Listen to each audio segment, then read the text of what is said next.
Assalamualaikum warahmatullahi wabarakatuh. Salam rahayu, rahayu, rahayu. Jumpa lagi dengan saya di channel New Edi Sauler Tutorial.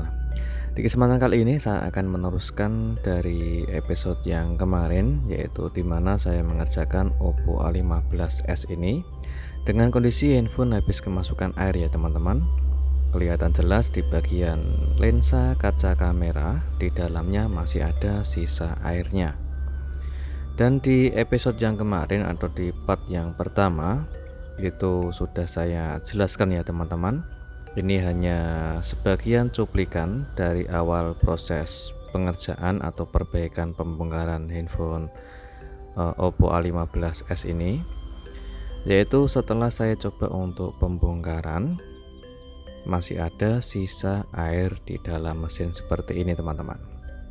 Jadi sengaja saya coba untuk kasih cuplikan sedikit di bagian part yang pertama, yaitu agar kalian bisa memahami segala proses dari awal sampai di bagian part yang kedua ini ya teman-teman.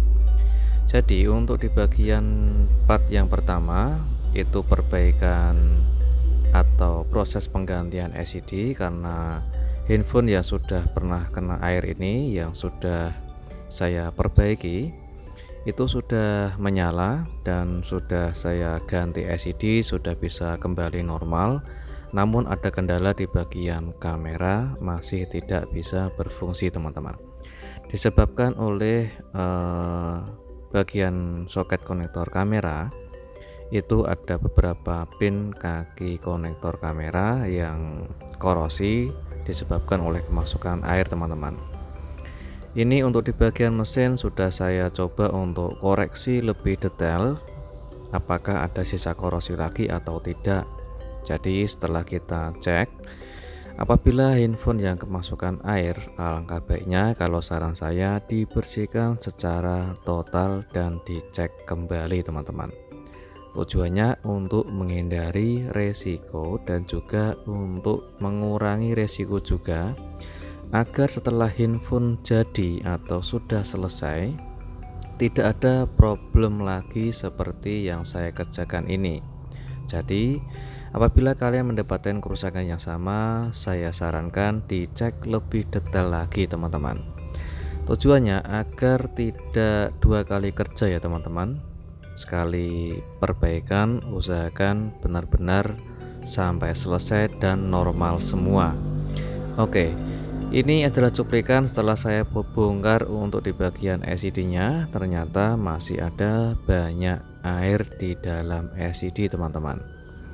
Jadi handphone ini kehujanan dan air semua itu masuk ke dalam LCD maupun di dalam mesin ya teman-teman. Oke, setelah saya coba untuk selesai perbaikan untuk penggantian LCD sudah selesai, namun belum saya tes di bagian fungsi dari kamera. Oke, setelah saya coba untuk pasang kamera depan dan kamera belakang dan sengaja kepingin saya coba untuk merakitnya total, namun ada kendala atau problem lain, yaitu di bagian fungsi kamera teman-teman.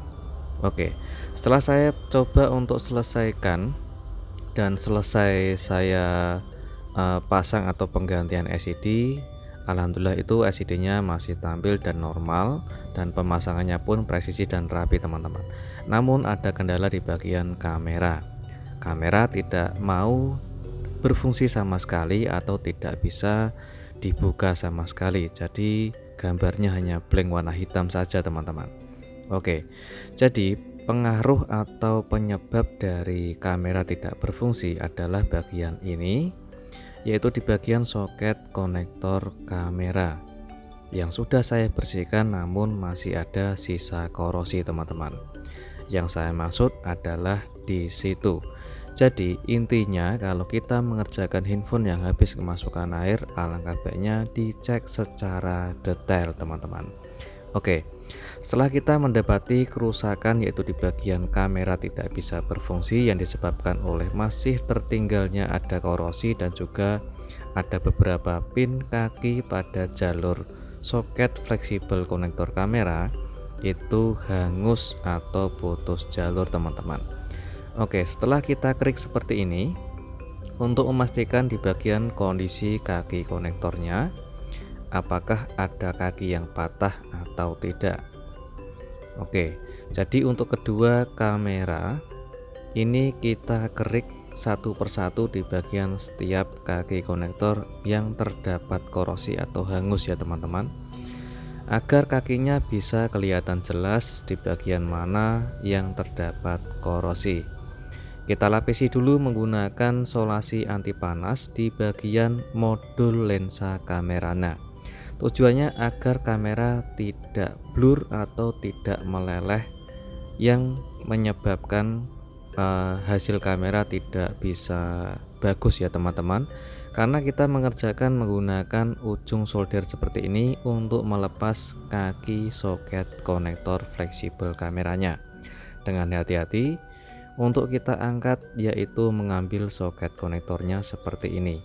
Tujuannya untuk perbaikan di bagian fleksibel konektornya maupun di bagian soket konektornya. Jadi untuk kedua kamera ini kita lepas soketnya ya teman-teman, karena terdapat korosi. Jadi kita harus memperbaiki di bagian pin kaki fleksibelnya. Terdapat korosi setelah kita selesai melepas soketnya teman-teman. Oke, perhatikan kedua kamera ini setelah fleksibel soket konektor kita angkat, itu di bagian pin kaki konektor yang ada di bagian soketnya maupun di bagian fleksibelnya itu masih tertinggal korosi, jadi menyebabkan kamera tidak bisa berfungsi teman-teman. Oke, di bagian pin kaki konektor yang hangus atau korosi kita kerik dulu. Tujuannya untuk melihat pin kaki konektornya ini putus atau tidak teman-teman. Setelah kita kerik, kita solder ulang seperti ini atau kita merapikan kaki pinnya. Dan setelah kita kerik, kita gunakan untuk yaitu flux sedikit dan dikasih tenol pasta atau timah cair. Lalu kita solder seperti ini untuk memberi tenol baru di bagian pin kaki konektor yang korosi teman-teman.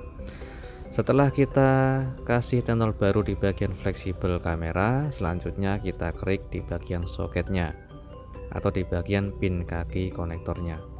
Lalu kita berikan flux sedikit dan juga memberikan tenol pasta atau timah cair. Lalu kita solder ulang di bagian kaki konektor yang hangus atau terdapat korosi teman-teman. Setelah kita kasih tenol baru, kita bersihkan.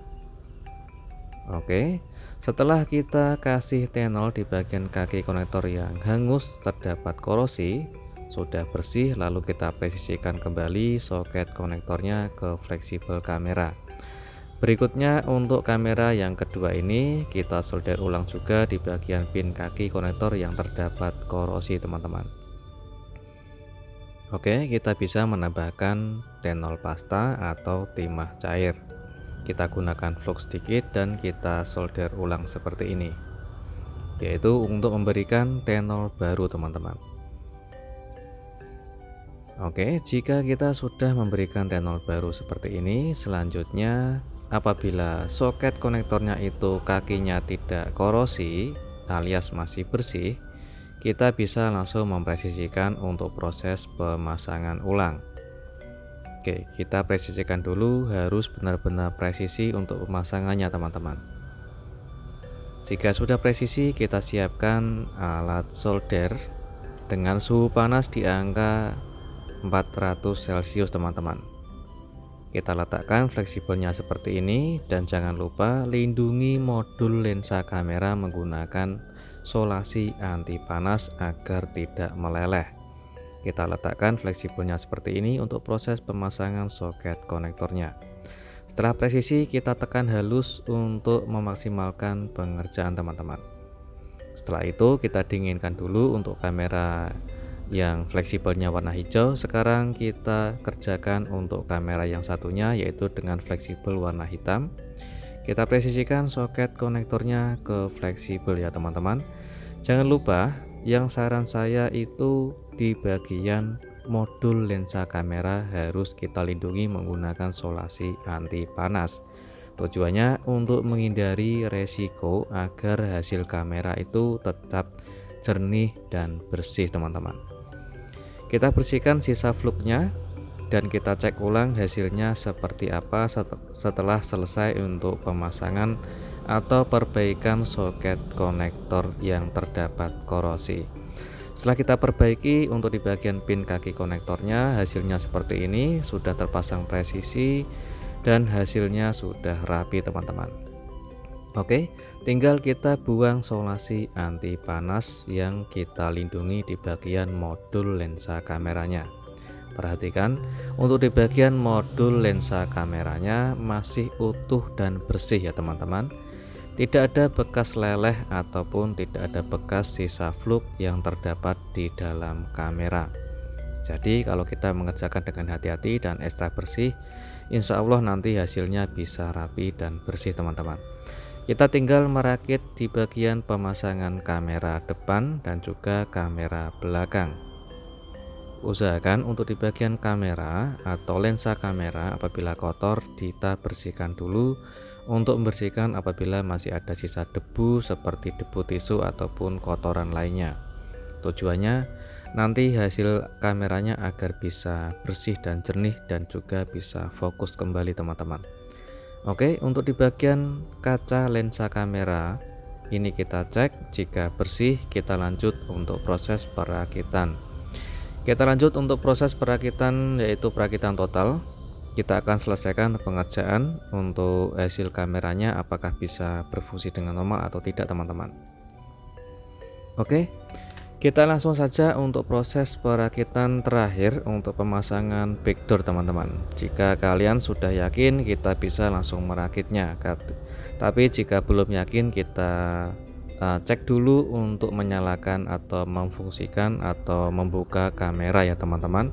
Apakah kamera itu bisa menyala atau bisa berfungsi dengan normal atau belum. Jika sudah yakin kita rakit untuk infonya dan kita masukkan password, kita langsung coba untuk membuka kamera teman-teman. Oke, kita buka aplikasi kamera. Alhamdulillah untuk kameranya sudah bisa kembali menyala atau kembali bisa berfungsi dengan normal ya teman-teman. Kita cek hasil kamera belakang dan juga kamera depan bisa berfungsi dengan normal. Dan jumpa lagi di tutorial berikutnya, semoga selalu bermanfaat. Assalamualaikum warahmatullahi wabarakatuh.